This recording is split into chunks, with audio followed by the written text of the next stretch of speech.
I want to talk to some of you who have been captivating your thoughts. And some of you, I believe, have come to a place where God has said, "It is finished." And then suddenly you wake up and you seem to get one thought on top of another. And those thoughts are something you talk to God about, or people, or something that you got all straightened out with God. And yet this thought comes, and then another one comes, and another one comes.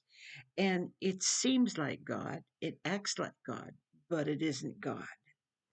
It isn't the way He usually comes to you, because He doesn't do one thing on top of another. He usually gives you something that gives you a time to operate and to think. And because it's something that seemed familiar that He talked to you about before, it seems as though He's come now and He's changed His mind.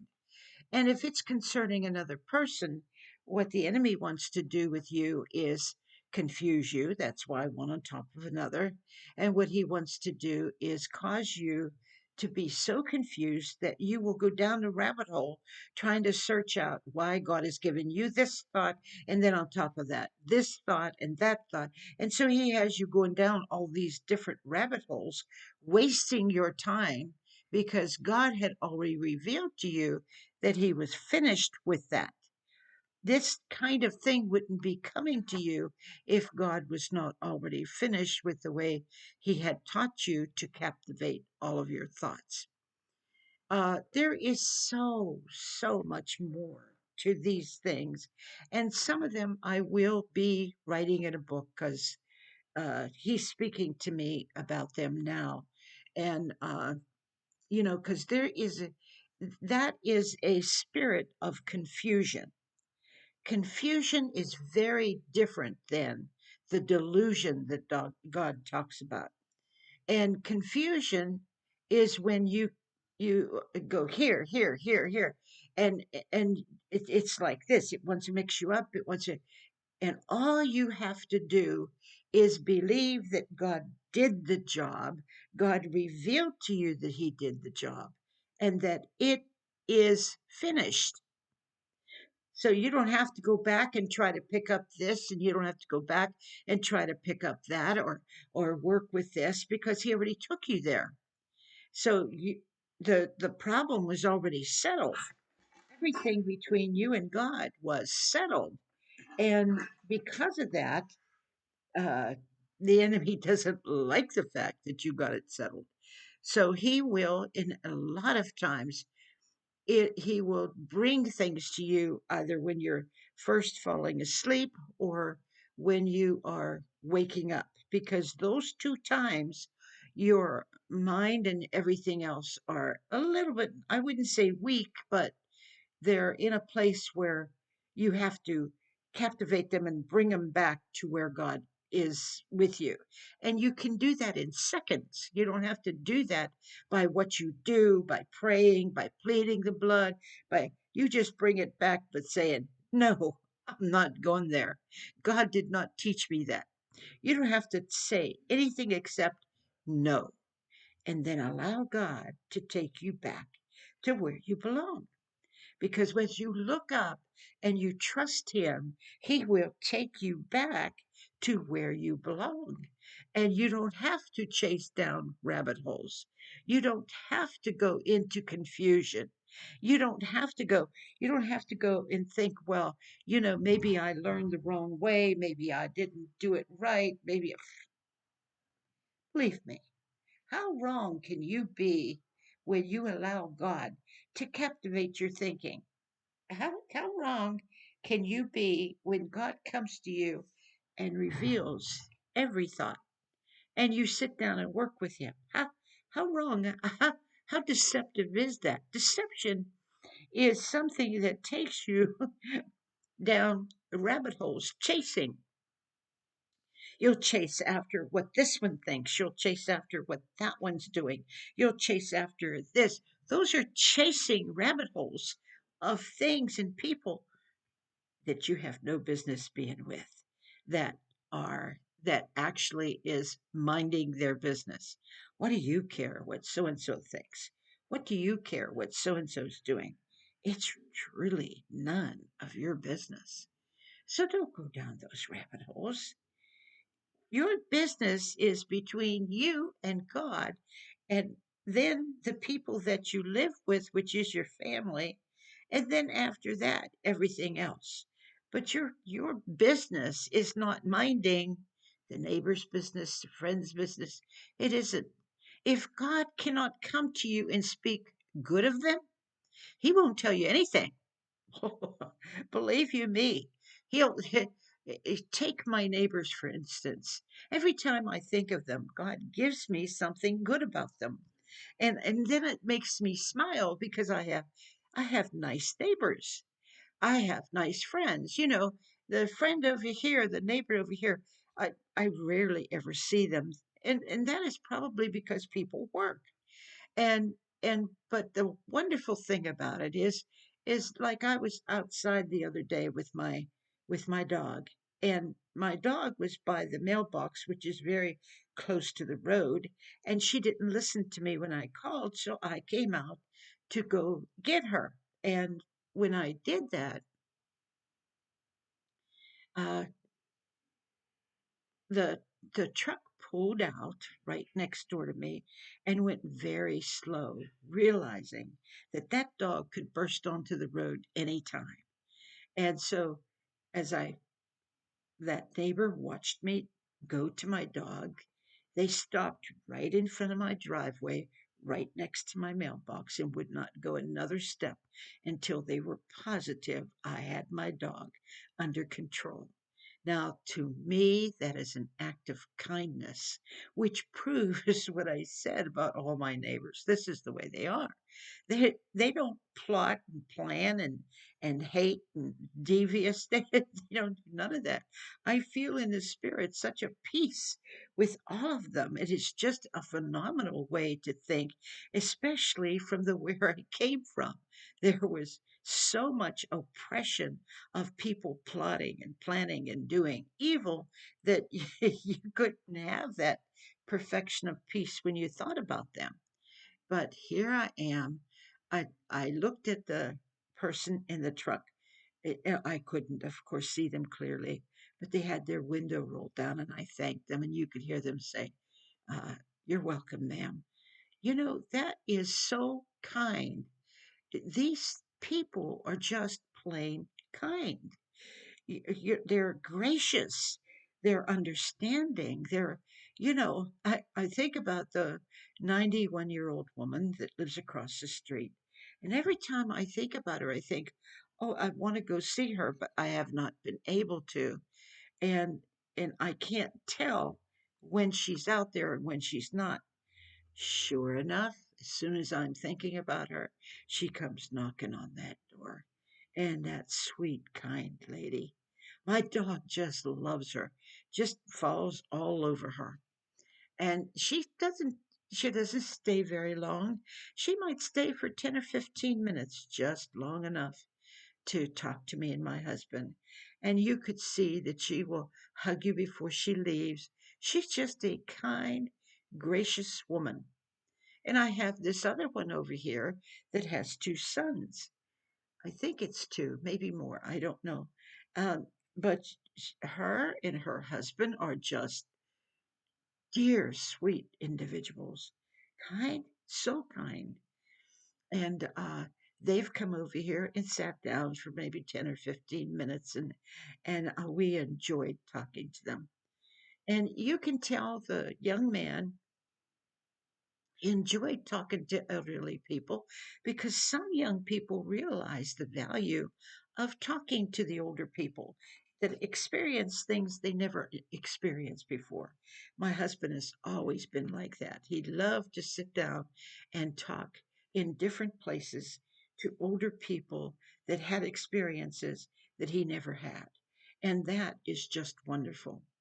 But this is the kind of neighbors that everybody should have. Right directly across the street from me is one of the sweetest women that I have ever met.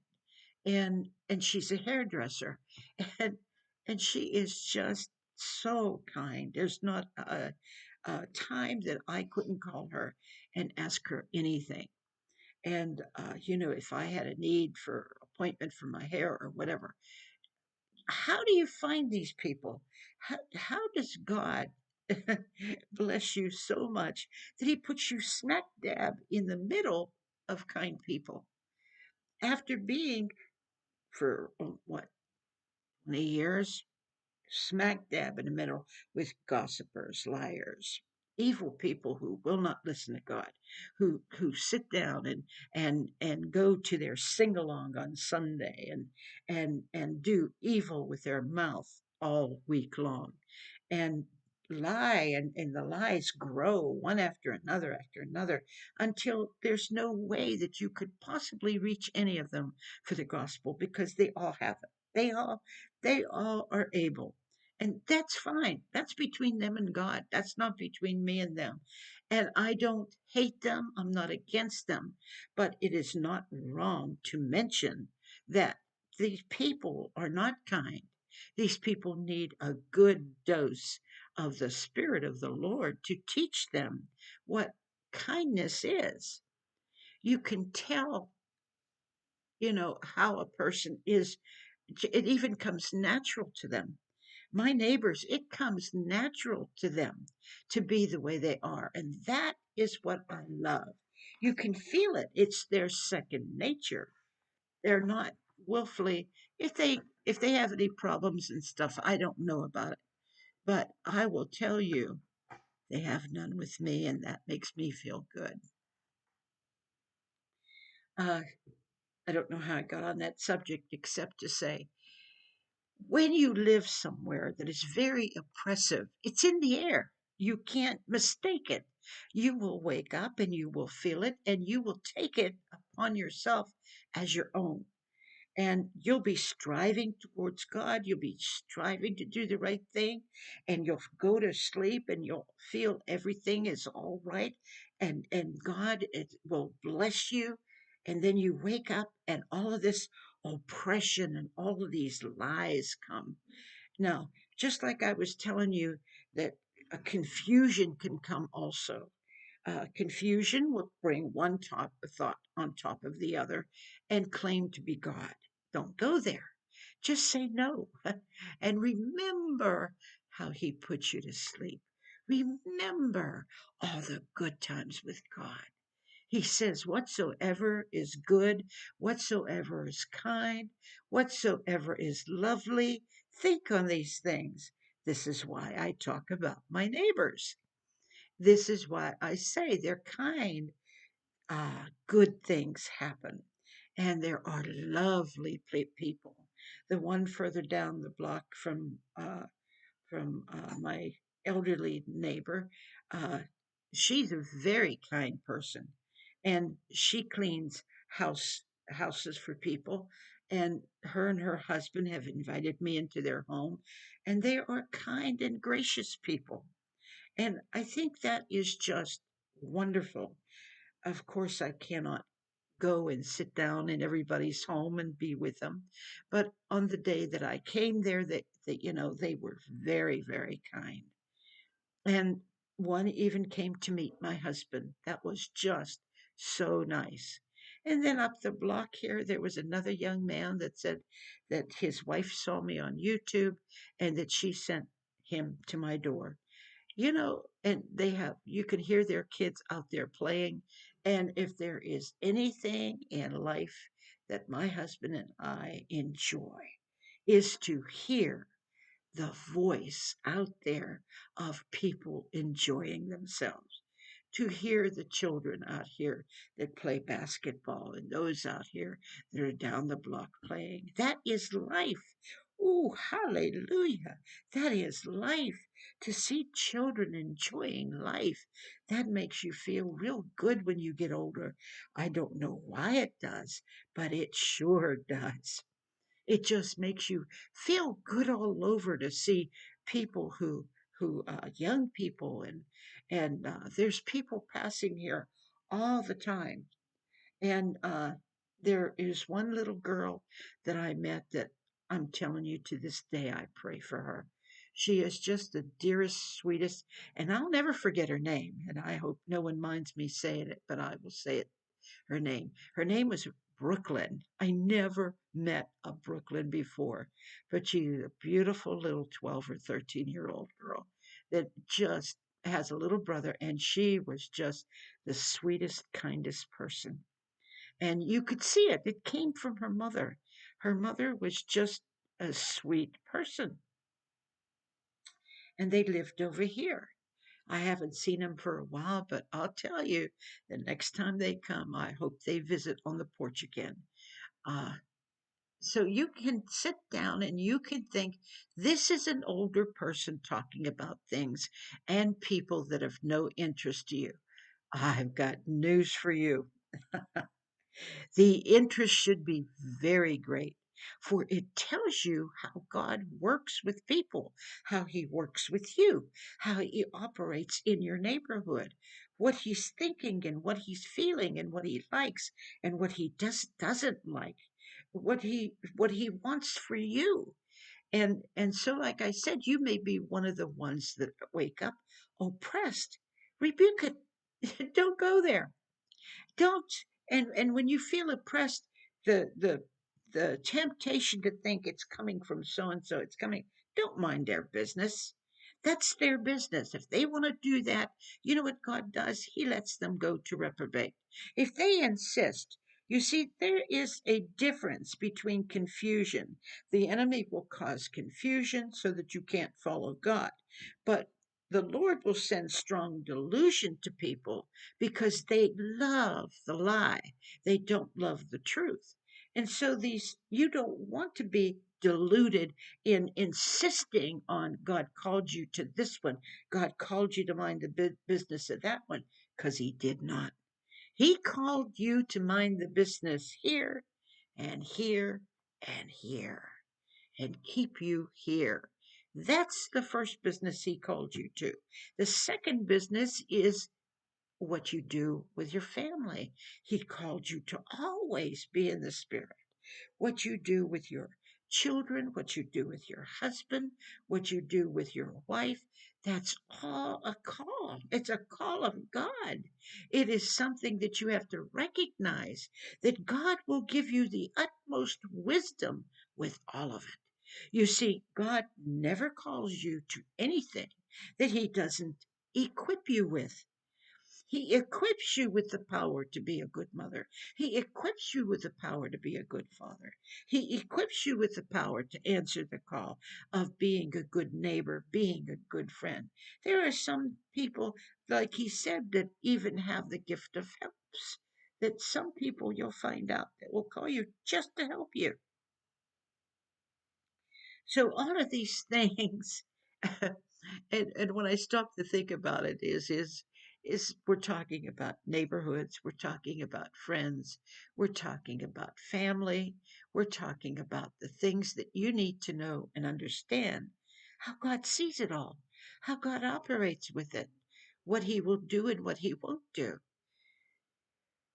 Oh, if your heart and mind is on others, if your heart and mind is thinking constantly about what others said, what others did, you're in the wrong pew.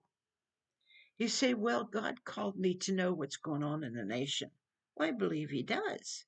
And if God calls you to a certain amount of that, He calls you to give you discernment of what is right and what is wrong, because most of the people and a lot of the people don't have any common sense whatsoever, especially in the hour that we live in. So He may call you to understand it so you can pray, but He doesn't call you to mind and anybody's business and well, we'll go into another subject, but these are things. Some of these things are more expounded in a book. They're more expounded about confusion, delusion, all of those things, so that you could clearly recognize a clear path of the straight and narrow, of how to keep your mind, your thoughts, your emotions, and your feelings stayed upon God. And I hope this little lesson has helped